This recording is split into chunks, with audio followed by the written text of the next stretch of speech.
বিজাইলসের নবম ক্লাসে বেসিক গ্রামারের আপনাদের সবাইকে স্বাগতম। তো এর আগের ক্লাসগুলোতে আমরা আলোচনা করেছিলাম সেন্টেন্স নিয়ে আমরা আলোচনা করেছিলাম, কিন্তু এই ভিডিওতে আমরা আলোচনা করব ক্লোজ এবং ফ্রেজ নিয়ে। এই ভিডিওতে আমরা আলোচনা করব ক্লোজ এবং ফ্রেজ নিয়ে।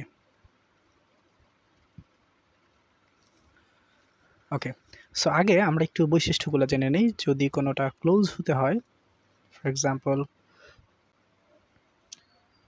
যদি ক্লোজ হতে হয়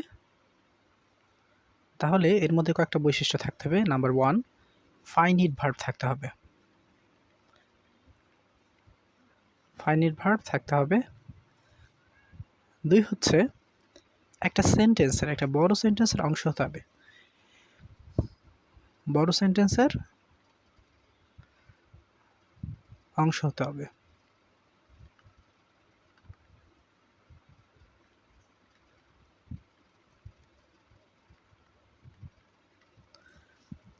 তো এই দুইটা যদি বৈশিষ্ট্য থাকে তাহলে বুঝতে হবে যে সেটা একটা ক্লোজ। তাহলে প্রথমটা কি? ফাইনিট ভার্ব থাকতে হবে। 2 হচ্ছে বড় কোনো সেন্টেন্সের অংশ হতে হবে। তাহলে ফ্রেজটা কি? ফ্রেজ হচ্ছে ঠিক এর উল্টো।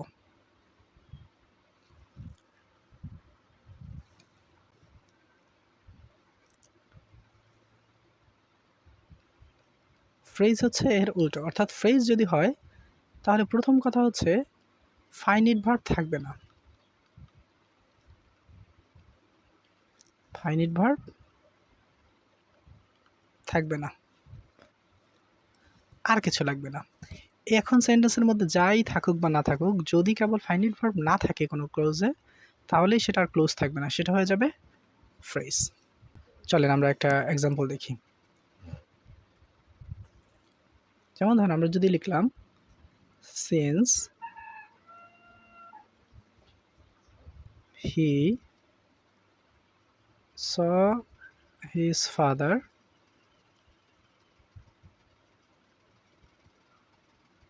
he ran away.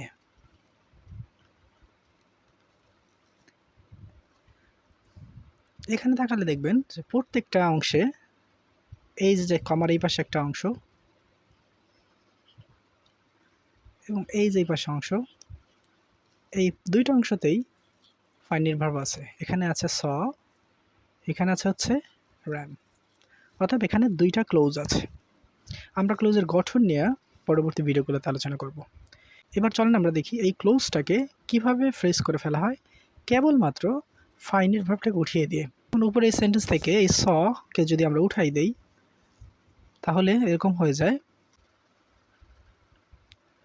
seeing his father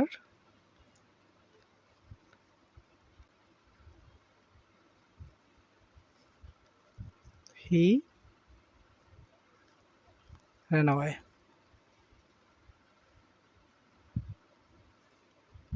এখানে দেখেন আমরা শুধু সটাকে সি করে আইএনজি করে দিয়েছি, মানে এই যে প্রথম অংশ, এখানে আর কোনো ফাইনিট ভার্ব রইল না। যেহেতু এই অংশে কোনো ফাইনিট ভার্ব নাই, তাই এটা হচ্ছে ফ্রেজ। আর পরের অংশে যেহেতু ফাইনিট ভার্ব আছে,